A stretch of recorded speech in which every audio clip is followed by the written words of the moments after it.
What's up? It's Will and Cristofaro. Welcome to the Rolling Brain Podcast.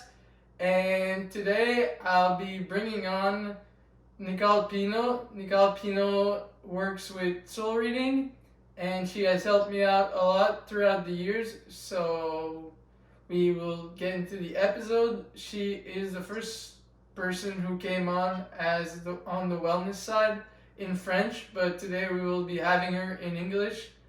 So the first question I have for Nicole is there a situation in your life that made you do soul readings? Well, actually, it's a good question. It's a little bit. It kind of came to me in a very. It was spontaneous, actually. I was. At that moment, I wasn't working because I was in burnout. So I was staying at home, and in that moment, when I was at home, and in that particular moment of burnout and everything, I kind of had an awakening where the guides came up to me, and before that, I didn't really have anything special. You know, like most of the people, I had interest in spiritual things, but it was more like an intellectual interest than having experiences. So I was in my kitchen, and then I just closed my eyes, put some headphones on, and then the guides came up to me, and I really saw them, and there was this ceremony, and I understood that they wanted me to do this work, and that I'm kind of a it's like I'm a guide, but embodied in a physical form. So that's what they were telling me. They were showing me my physical form of guide. Well, not physical form, but energetic form of guide. And they were showing me who I was, and that this was like what I had to do. So actually, it started like that. So then I was like, okay, but I have like no idea how to do this. You know, it's like I get the message, but I didn't know what to do. So I just started practicing with my own kids, trying to see what could be done. Then with friends, I tried some things. I tried just to connect, and I would just say what I saw. And by connecting, actually at the beginning, it was really the guides who were doing all the job, and I was observing. I was just like, making the connection, and then the guides were doing stuff, and I was just telling the person what was going on. But with time, and then I started to be really more part of the process. So now I can really use like all the tools that I have that also come, like for example, I have a lot of tools that come from therapy or coaching, nonviolent communication, focusing. So all those tools that I've developed during my life, well now I can bring them also in the space. So the soul reading, in the soul reading we're going to go and see, for example, past lives. We're going to see a lot of things that the soul readings do, but I also bring like the more human tools that I gained during this lifetime also in the space. So that's how it started. And since I was not working at that time, it allowed me to actually start really practicing. And then, I stopped, the other job, and I've been doing this full time for 5 years now. It's definitely something special, and something that everyone who wants to experience something can definitely do. It's wonderful. Thanks. And so what would the soul mean to you in your own words? The soul is something that the way that I see, we're like multidimensional beings. So we have like in the physical realm, we have the ego, who's the consciousness of the physical realm, and that is associated to our physical body. Then the soul is more in the astral plane, and the astral plane actually is full of all our memories. So it's really, the soul is really, it's really what has all our memories. So, and then we have our higher self, and we have even higher, like our divine self. And so there are other dimensions, but basically I work with the ego, the ego consciousness, the soul one, and the higher self. That's basically with what I work with. And so the soul is, and then you have what I call the true self, the way I call it, is what really relies everything, all these dimensions, and really what it, no matter what dimension we are true self is, yeah, and it's really, it just links everything. So the soul reading, why we do the soul reading is because the soul actually incarnates, and even if it's the higher self that actually, the higher self is like the maestro, of an orchestra that's going to say, okay, you do this, you do this, you do this. So the higher self is like the maestro who knows why things are happening, but it's really the soul that comes to have the experience. So it's really the soul that's going to have the memories and the experience, because it's the soul that carries all of that. So it's the soul that has a mission.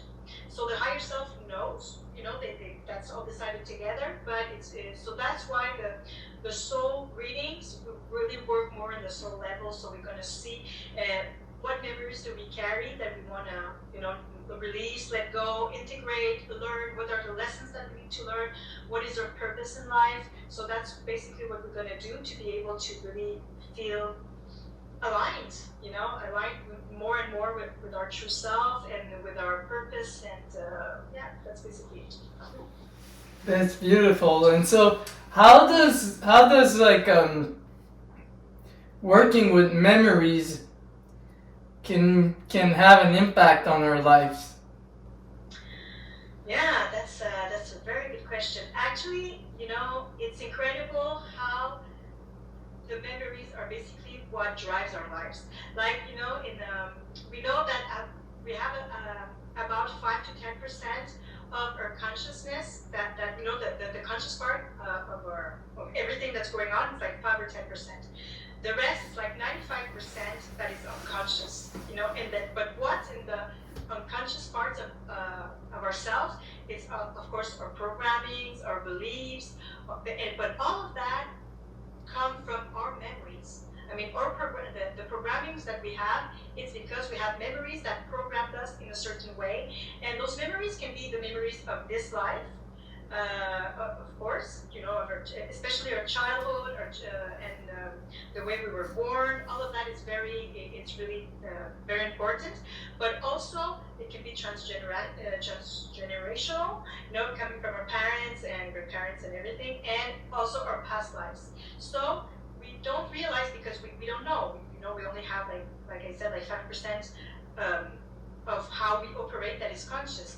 But all of that, even our beliefs, everything comes from our past. So for example, someone can believe, you can't trust anyone. It's not the people, you can't trust people. You better do yourself, things by yourself.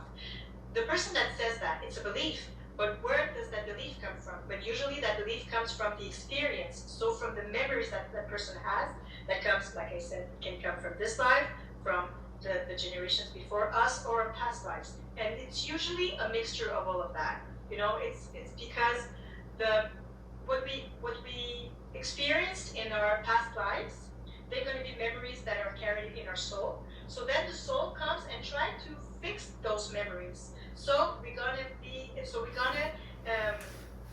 actually reincarnate in a family system and in a story that is gonna trigger those memories. So usually that's why it's usually it's a mixture of all that. It's rarely just this life. It's usually memories like that come from a lot, and it also can be collective memories. Because when we were born in a society, all the collective memories, because we are also, our body, all our cells, what they're made from the earth. What the earth carries, what we eat, what we breathe, and everything. So we actually integrate memories by our bodies, but also from the fact that our consciousness is connected to the other consciousness. We are one at a certain level. So all of that makes it that we also are connected to the collective memory. So we also have that we're going to be influenced by. So that's why it's so important to work with the memories, because they actually are the ones who are steering the boat. They're the ones who are taking, deciding the direction of our lives. So that's why we have to be aware the most possible of that, and clean it, to be able to be really more aligned with our true self and be in the path of really like, yeah, of our true self and our diamond self, and yeah. And so someone who does this type of work, working with memories can change the course of humanity. Absolutely, absolutely, and I think that it's really not a coincidence that right now there's more and more and more people that are doing, for example, past life regressions. That therapists are really really popular. Psychologists actually right now they most of them they have like waiting lists for years because people are really seeking to heal, and when we heal from our past, of course. So there's really something that we can see that people are really want to go there. So I think it's not a coincidence because people are really having this awareness that yeah, it's important because it's really driving us much more than what we think, that we tend to think. Yeah. Mm-hmm. And so, do you think a brain,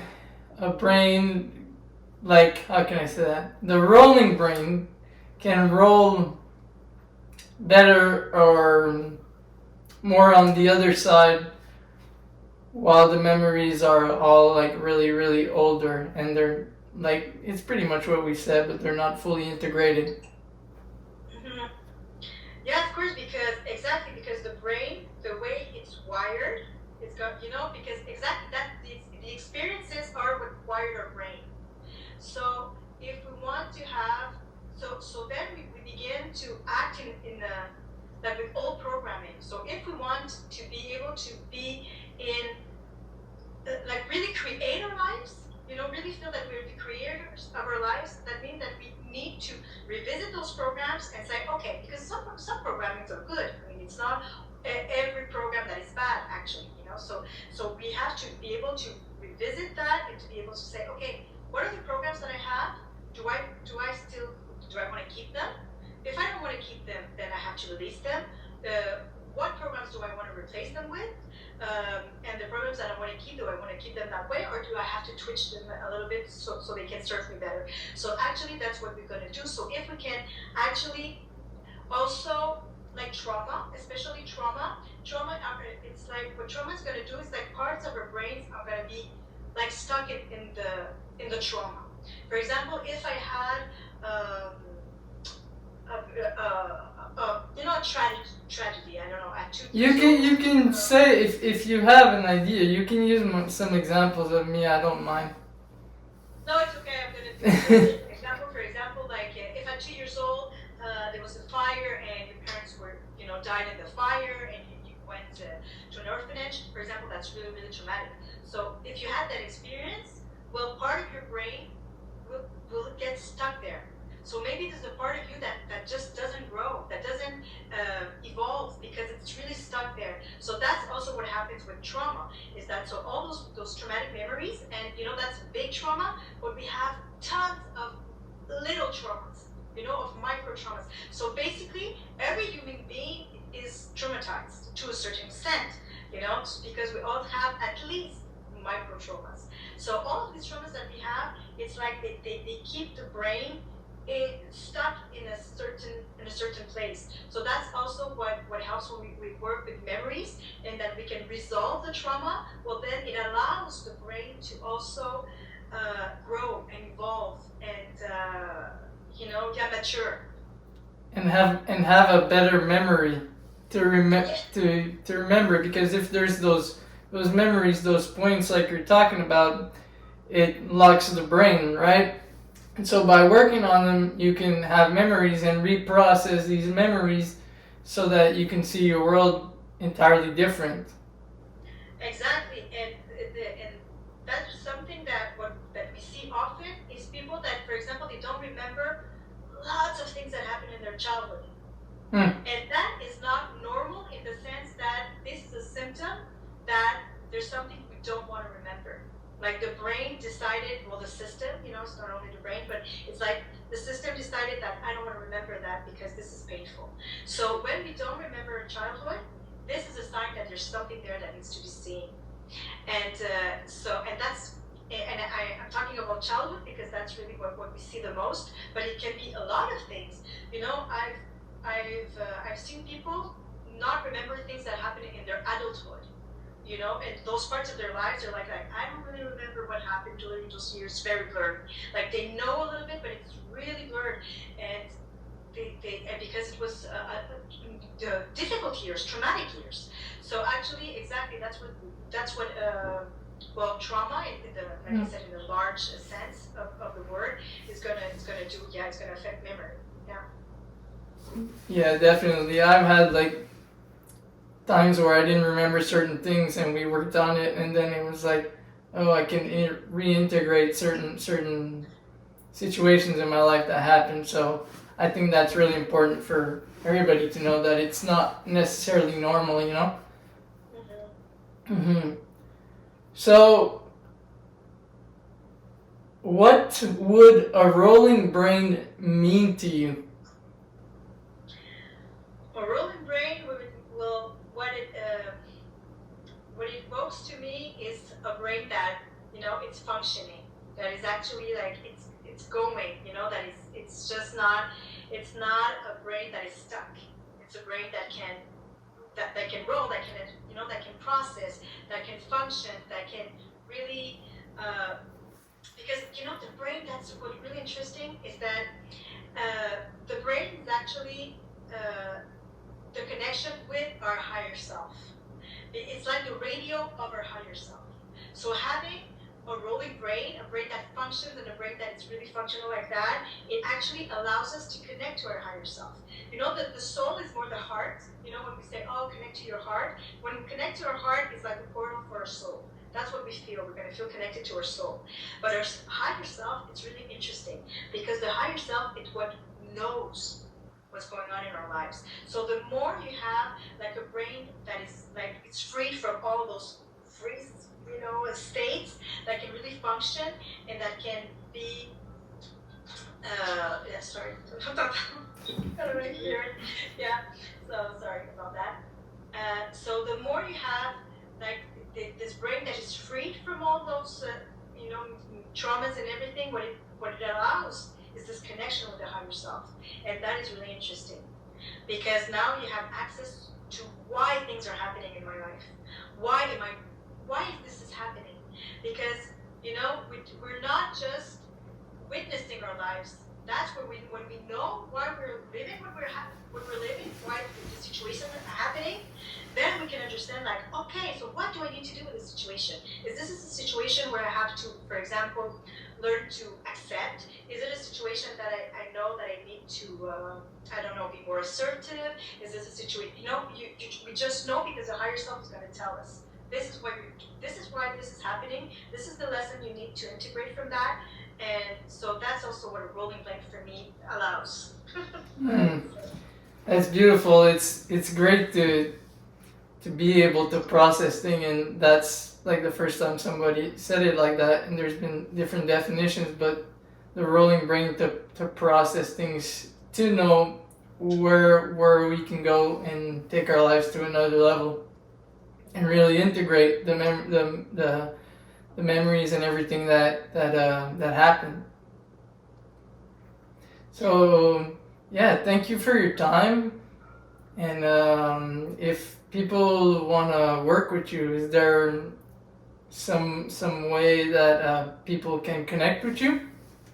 Yeah, you can go on my Facebook page and then send me a message on Messenger. And my Facebook page is in French. There's not much on it right now.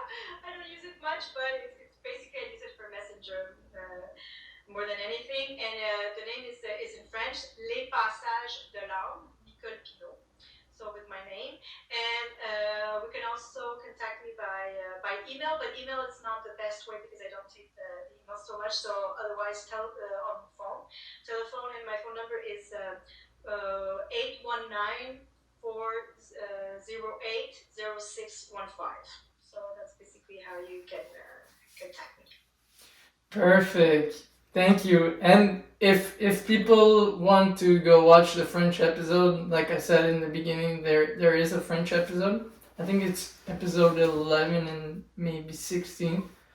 But you guys can go see it, and yeah, you can have some more if you speak in French. Yeah. So thank you for your time, and I want to wish you a wonderful day. Well, thank you very Thank much. you. Bye. Bye bye.